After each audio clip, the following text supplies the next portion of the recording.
তুমি কি জানো কিছু বাস কখনো শেষ স্টপে পৌঁছায় না? রাত ঠিক 12:47। শহরের শেষ প্রান্তের স্টপেজে আমি দাঁড়িয়েছিলাম। চারদিকে শুধু নীরবতা, এমন নীরবতা যেটা কানের ভেতর চিৎকার করে। হঠাৎ দূর থেকে একটা বাস আসতে দেখলাম। না, এটা কোনো সাধারণ বাস না। লাল আলোটা জ্বলছিল কিন্তু ঝাপসা, নাম্বার প্লেট ছিল কিন্তু পড়া যাচ্ছিল না, যেন কেউ ইচ্ছে করেই মুছে দিয়েছে। বাসটা এসে থামল, দরজা খুলল, কিন্তু ভেতরে কেউ নেই।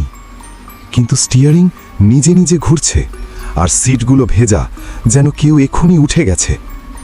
আমি উঠব কি উঠব না ভাবছিলাম, ঠিক তখনই পিছন থেকে একটা কণ্ঠস্বর এলো, উঠে পড়ো। আমি চমকে উঠলাম, কিন্তু পেছনে তাকিয়ে দেখি কেউ নেই। আমি ধীরে ধীরে বাসে উঠলাম। দরজা নিজে নিজে বন্ধ হয়ে গেল। ঠাস! পুরো শহর যেন হঠাৎ দূরে চলে গেল, শুধু বাস আর অন্ধকার রাস্তা। ড্রাইভারের সিটে কেউ নেই, তবুও বাস চলছে।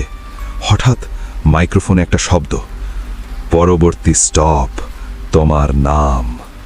আমি হেসে ফেললাম নার্ভাসভাবে, এটা কি কোনো মজা? কিন্তু তখনই আমার ফোন নিজে নিজে অন হলো। স্ক্রিনে লেখা উঠল, যাত্রী তুমি একা না। আমি পেছনে তাকালাম, সব সিটে এখন মানুষ বসে আছে, কিন্তু তাদের মুখ নেই, শুধু অন্ধকার, ঘন অন্ধকার যেখানে মুখ থাকার কথা। তারা সবাই একসাথে মাথা ঘুরিয়ে আমার দিকে তাকালো, ধীরে, খুব ধীরে, আর বলল, তুমি নামতে পারবে না। আমার হৃৎপিণ্ড জোরে চলতে শুরু করলো। বাসের জানালার বাইরে এখন কিছু দেখা যাচ্ছে না, শুধু কালো শূন্যতা। আর হঠাৎ ড্রাইভারের সিটে একটা হাত দেখা গেল, যেটা মানুষের না, লম্বা, ভাঙা, অস্বাভাবিকভাবে বাঁকা।